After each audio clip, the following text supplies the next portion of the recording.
Hello students, जैसा कि मैंने आपसे वादा किया था कि मैं आपके समक्ष बेस्ट जो शॉर्ट आंसर हैं हॉर्नवेल के वो लेके आऊँगा, तो आज मैं उसी को लेकर के आपके समक्ष प्रस्तुत हुआ हूँ। देखते हैं, बहुत ही मोस्ट इम्पॉर्टेंट शॉर्ट आंसर है। पहला क्वेश्चन जो है, when was the common link of friendship snap. Answer है when the narrator began to go the university. जब यूनिवर्सिटी यानी कि विश्वविद्यालय नैरेटर को यानी कथाकार को जाने लगता है या तो he was given a separate room, तो उसे अलग से कमरा दे दिया जाता है। दस the common link of friendship, इस प्रकार यह जो समान कड़ी थी मित्रता की वाज फाइनली ब्रोकन, अंततः वह टूट जाती है। अगले क्वेश्चन को देखेंगे। When did the narrator set out on his journey and who accompanied him? ये दूसरे लेसन का है। When the narrator यानी कि कथाकार ने कब अपनी यात्रा शुरू की और कौन कौन उनके साथ था।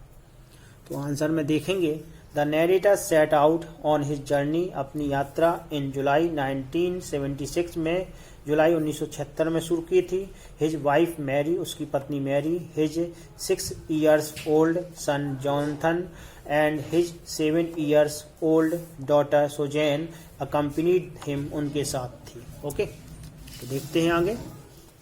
हु इज जही हवास, जही अब्बास कौन था। Zahi Hawass was the secretary general of Egypt, supreme council of the antiquities. पुरातत्व विभाग का जो इजिप्ट का उच्च परिषद था उसका सेक्रेटरी जनरल महासचिव जो था वो कौन था, जही अब्बास था। आगे देखेंगे। Who was Howard Carter, Howard Carter कौन था। What did Carter find, Howard Carter ने क्या पाया। Howard Carter was the British archaeologist, वह एक पुरातत्व विभाग का था, ब्रिटिश का।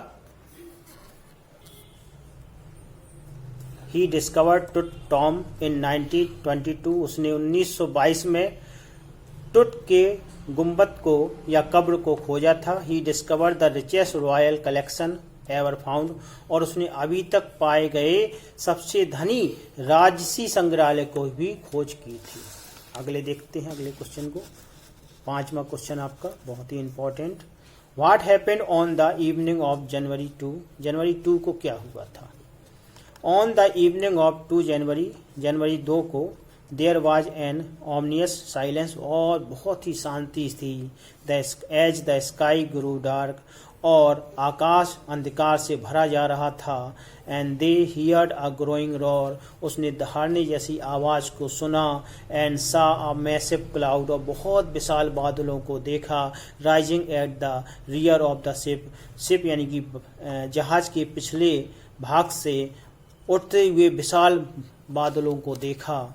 And it was a huge, और यह विशाल वेव, और बहुत बड़ी बड़ी लहरें थीं। Almost twist the height of other waves, अन्य लहरों से भी ऊंची, अन्य लहरें जो उठ रही थीं उसकी ऊंचाई से डबल ऊंची लहरें थीं। अगले क्वेश्चन को देखते हैं। हु इज नेकचंद, नेकचंद कौन थे। व्हाट इज हिज अचीवमेंट, और उसकी कामयाबी क्या थी, उपलब्धियां। Nekchand is the biggest contributor to outsider art, outsider art में बहुत बड़ा योगदान रखने वाले नेकचंद थे। He has taking raw art to dazzling heights, और उसने रॉ आर्ट को एक बहुत बड़ी ऊंचाई तक ले गए थे। The Swiss commissions for UNESCO will be honoring him by the way of European expositions of his works, और Swiss commission for UNESCO, UNESCO के स्विस आयोग ने यूरोप में उनकी प्रदर्शनियां, उनके कार्यों को या उनकी कृतियों का क्या लगा कर प्रदर्शनी लगा करके उन्हें सम्मान दे रहा होगा। मतलब आगे दे रहा होगा, ये जब लेसन लिखा था तो उसके पहले इसे दे रहा होगा। अभी क्या दे तो दे दिया होगा उसने अभी तक। तो आगे देखते हैं।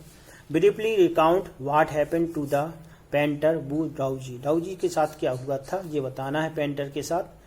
When the painter Wu Daozi showed painting of a beautiful landscape to the emperor, जब पेंटर वू डाउजी ने एम्परार सम्राट को सुंदर भूदृश्यों के दिखाया या चित्र को दिखाया तो ही एडमायर्ड, एम्परार ने इसकी बहुत प्रशंसा की। The painter clapped his hands before the cap in his painting, अपनी चित्रकारी के सामने की गुफा पर आकर के पेंटर ने ताली बजाई। ही एंटर, वह अंदर प्रवेश किया। एंड डिसअपियर अलोंग विथ केव, और गुफा तथा पेंटिंग चित्र के साथ वहां से गायब हो गया। एंड नेवर सीन अगेन, और फिर दिखाई नहीं दिया। What kind of awareness has dawned upon the most dangerous animal of the world? संसार के सबसे खतरनाक जानवर में कौन सी चेतना आई? The most dangerous animal of the world, संसार के सबसे खतरनाक जानवर has realized, ने महसूस किया कि the wisdom of shifting from a system based on domination, यानी कि to one based on partnership। ठीक है, तो देखते हैं। प्रभुत्ता के आधार पर बनाए गए तंत्र से हटकर साझेदार के आधार पर बनाए गए तंत्र में ही बुद्धिमत्ता होती है, ऐसा उन्होंने बताया था। ऐसा मतलब ऐसी चेतना मनुष्य के अंदर आई थी। 9वें क्वेश्चन को देखते हैं। When and where did the green movement start? Green movement कब शुरू हुआ, कहाँ हुआ? What was the effect of the movement, और इसका क्या प्रभाव रहा? तो green movement was started in 1972 in New Zealand by Green Party. 1972 में न्यूजीलैंड में यह ग्रीन मूवमेंट शुरू हुआ था। और it has gripped the imagination of entire human race, और इसने पूरे मानव जाति की कल्पनाओं को अपने गिरफ्त में ले लिया था। अब अगले 10वें क्वेश्चन की ओर बढ़ेंगे। What was the grandmother's happiest moment of the day? दिन का सबसे प्रसन्नता भरा क्षण कब हुआ करता था? The happiest moment of the day was when his grandmother used to feed the sparrow in the garden. और दादी माँ का सबसे प्रसन्नता भरा क्षण तब होता था जब वे गार्डन बगीचे में चिड़ियों को दाना खिलाया करते थे। Why did Shiv not reveal his injury? अपनी इंजरी चोट को शिव ने क्यों नहीं बताया था? Shiv did not reveal his injury as she did not want to worry her father. उसने अपनी इंजरी को इसलिए नहीं बताया था क्योंकि वह पिता को चिंतित नहीं करना चाहती थी। When he was trying to save them all, जब वह उन सभी को बचाने का प्रयत्न कर रहा था तो उसे चिंतित नहीं करना चाहती थी, इसलिए उसने वर्णित नहीं किया। इसके साथ ही मित्रों यह आपका बहुत ही बेहतरीन इंपॉर्टेंट शॉर्ट आंसर समाप्त हो जाते हैं और आशा है कि आपको ये शॉर्ट आंसर पसंद आए होंगे और याद कर लेना। याद करने के बाद मुझे पूरी उम्मीद है कि आपको यह परीक्षा के दौरान जरूर मिलेंगे और अगले वीडियो का मेरा इंतज़ार करिए। और अगर मान लो अभी तक सब्सक्राइब नहीं किया तो सब्सक्राइब कर दें, जिससे कि मैं जैसे ही अपलोड करूंगा वीडियो आपको नोटिफिकेशन मिल जाए और आप उसे तुरंत देख सकें और याद कर सकें। अगले वीडियो फिर मिलेंगे। जय हिंद, वंदे मातरम।